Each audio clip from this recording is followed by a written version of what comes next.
Subscribe now and press the bell icon. Never miss an update. थोड़ा सा प्रसंग यहाँ उस नारद जी ने जो धीमर गुरु बनाया था वो कौन था? वो एक पुण्य आत्मा थी। किसी समय परमेश्वर कबीर जी की शरण में रहे थे, लेकिन हम कुछ दिनों के बाद इस काल के ज्ञान के ऊपर फिर दोबारा टिक जाते हैं, भगवान की भक्ति त्याग देते हैं। ऐसा ही उस नादान आत्मा ने कर रखा था। फिर यो काल ऐसे कर्म बिगड़वा दे उस पुण्य आत्मा के, ऐसी जगह मछियारों का जन्म दे दिया और वो मछली पकड़ के लावे और बेचे, उसे तो गुजारा कर, आप भी काट के खावे। अब कहते हैं कबीर कमाई आपनी कदे ना निष्फल जा, 7 समुद्र आडे पड़े मिले अगा हुआ। क्या हुआ कि एक बार वो जिस राज्य में रहता था वहां के सभी तालाबों की मछलियां उसने पकड़ ली थी। कालू नाम के जीमर ने, वो तो खाली हो लिए थे। उसने देखा कि पड़ोसी राजा एक बहुत धार्मिक व्यक्ति था। उसने सब जगह ये आदेश दे रखा था कि मेरे राज्य में हिंसा नहीं हो, जीव हिंसा नहीं हो, और इस कारण से किसी भी तालाब में कोई मछलियां नहीं पकड़ता था। और वो चला गया कालू, उसने देखा सी मोटी मोटी तोरी सी भारा भारा घिया सी कूदे उसके अंदर। उसने सोचा सुबेरा करूंगा काम। उसको ये भी पता था कि राजा ने यहाँ आदेश दे रखा है कि यहाँ प्रतिबंध है। उसने सोचा रात में चोरी करूंगा। अपनी पत्नी से कहकर चला गया कि मैं ऐसे ऐसे जा रहा हूं उस तालाब पर, और है तो वहां खतरे का काम, पर देखी जाएगी, अब रोजगार तो यही है। अब वो पहुंच गया वहां तालाब पर। तालाब के आसपास झाड़ बोझड़े भी होते हैं। उसने जाल डाला था सुबह सुबह, वो सुबह का टाइम हो गया 4 बजे, गर्मियों के दिन थे, थोड़े थोड़े, थोड़ी सी सर्दी सी भी थी, इस तरह टाइप का मौसम था। तो उसको सर्दी लगी, तालाब में से निकला। उसने क्या करा, एक अग्नि जला ली हाथ सेकने के लिए। अग्नि जलाई, लकड़ तोड़कर हाथ उठ सेके। और पहले तो उसने देखा कि कोई होगा तो यहां आ जाएगा, आग जला लेता हूं। उसने आग जला दी, देखा कोई नहीं आया। कोई पहरेदार होगा तो होगा भी, कैसे है, बातचीत पूछा, कह दूंगा विराह चलता हूं, ठंड लग रही है थोड़ी, हाथ सेकूं, थोड़ी थोड़ी सर्दी सी थी। कोई नहीं आया तो उसने जाल डाली थी। उधर से उसी नगरी का राजा, उस क्षेत्र का राजा हाथी पर सवार हो गए, और उसी के साथ साथ से रास्ता था दूसरे शहर में जा रहा था। और एकदम मोड़ मुड़ता था। उस मोड़ के मुड़ते ही राजा का पूरा काफिला एकदम बाहर आया, और उसकी नजर पड़ी, वो सारा ही 4 किले का फैसला था मोड़ का।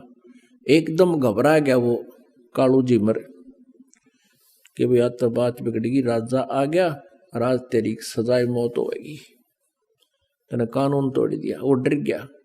उसने क्या कर रखा था, एक लंगोट पहन रखा था शरीर पर, बस पानी में बढ़ने की तैयारी थी। तो उसने, और ऊपर बड़े बड़े बाल थे, दाढ़ी थी। उसने और कोई बात ना सूझी बचाओ कि जो राख लकड़ी जला रखी थी वो राख थी। उस राख को सारे शरीर पर, मुंह पर सारे ला के, और वहीं बैठ गया। वो धुआं सा बना हुआ था, थोड़ी थोड़ी आग सलग रही थी। साधु रूप बना के बैठ गया। वो राजा था धार्मिक। उसने देखा महात्मा बैठा है, वहीं काफिला रखवा लिया। अकरों को हाथी से नीचे उतारो, अंबारी वो लगा दी पड़ी सी, और नीचे उतार दिया। और वो आंखें खोल के देखा कि ले भाई मर गया आज तो तुम। आधी आधी खोल और फिर बंद कर लेगा, आज मर गया, तो आ गया तेरी तरफ। उसने सोचा और कोई चारा भी नहीं है, अगर बच गया तो इससे मुद्रा में बच गया। राजा ने आवाज लगाई, प्रणाम किया, राम राम बोलिया। वो कड़ा बोला, बोलते पिछने पहचाना जा, कति मौन धारण कर गया। अब राजा ने सोची वे साधु संत अपनी भक्ति करते हैं, इनको गणा छेड़ा छाड़ी नहीं करनी चाहिए। 5 असरफी सोने की असरफी होती थी अच्छी, 10-10 ग्राम की, और वो 5 असरफी वहां पूजा रूप में उसके चरणों के पास रख दी। राजा थोड़ी देर बैठा, प्रणाम करके चल पड़ा। उधर से उसके डरते की, क्योंकि पिछले संस्कार अच्छे थे, उसका उस समाधिस्थ हो गया और ऊपर स्वप्न सा देख रहा है। उधर से उसकी पत्नी को चिंता हुई कि आया नहीं, दिन के 10 बज गए। वो चली करता है, जिस सरोवर का वो कह के गया था वहीं जाकर देखा तो क्या कर रहा है, साधु बना बैठा। और उसकी पत्नी ने पहले तो उसको आवाज लगाई कि तू मर रहे गाड़ा की, तू बैठा है, चल जल्दी करने, कोई अड़ा आ गया, यहाँ आ गया, तुझे पकड़ लेगा। हो ना उठिया तो उसके एक मारा कड़मड़ थप्पड़ के खड़ा हो ले तू। उसने नो कहा मैं तो आज आया था जी, आज आया था जी। उसने सोचा ये राजा के सर्वेंट आगे की तय, नो कहा जी मैं तो आज पहली बार आया था। उसने देखा उसकी पत्नी अपनी पत्नी से कहने लगे राजा कहाँ गया।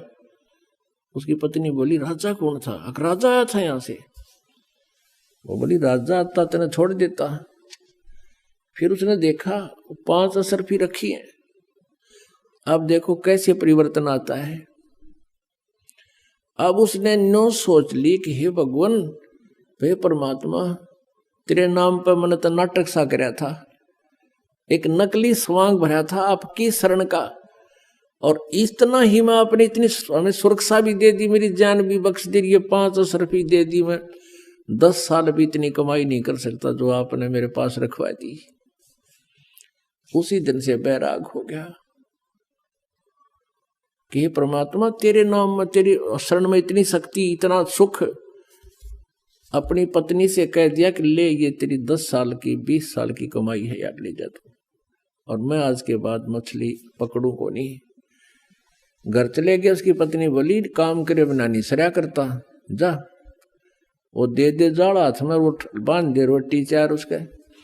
और वो चल पड़े, बैठ के जंगल में खा कर रोटी, अन्नो देखे भगवान, नो क्या करें, गुरु बिन मोक्ष नहीं होता। हे परमात्मा, गुरु बिन मोक्ष नहीं होता। कोई संत मिले, संतों के पास जावे, उनसे पूछा ताछी करे। तो फिर एक दिन परमेश्वर कहते हैं इस आत्मा की प्रत्येक रिक्वायरमेंट को सब परमात्मा पूर्ण ही पूरा करता है, जो तीनों लोकों में प्रवेश करके सबका धारण पोषण करता है। परमेश्वर आगे एक साथ 2 रूप बना के कबीर देव जी, और उससे कहा कि भाई भगत कैसे बैठा है, कि महाराज जी मैं भक्ति करूं हूं। परमात्मा ने कहा भाई गुरु बिन बात तो ना बनाया, गुरु तो होना चाहिए। कहा जी गुरु तो होना चाहिए, आप बन जाओ मेरे गुरु जी। कहा भाई ठीक है, मैं बता देता हूँ, नाम ले, भक्ति कर, ऐसे ऐसे करना, ये करना, ऐसे नहीं करना। अब उसने करी डट का साधना, और कुछ ही दिनों में उसको काफी उपलब्धि होगी। उधर से वो जो गुरु था, अब उधर नारद जी को एक ऐसी समस्या पैदा होगी थी। उसको कहा गया था कि आज सुबह तू जावे और उसको गुरु बना ले, जब तेरा कल्याण होगा।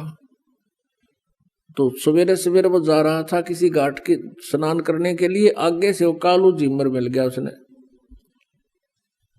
तो उसको उन्होंने गुरु बना लिया। उस कालू झीमर ने उसको बताया कि ये नाम जाप कर ऋषि जी, जब तेरा कल्याण होगा।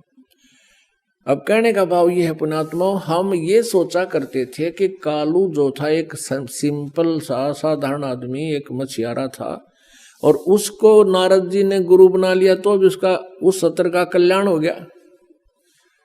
अब उस समय वो कालू झिमर नहीं था, उसने सारी बुराई छोड़ दी थी, वो संत बन गया था। लेकिन हम फिर भी वो फीत उतारते नहीं उसको फिर भी धीमर कहा करते थे, झीमर कहा करते, जबकि वो परम संत हो गए थे।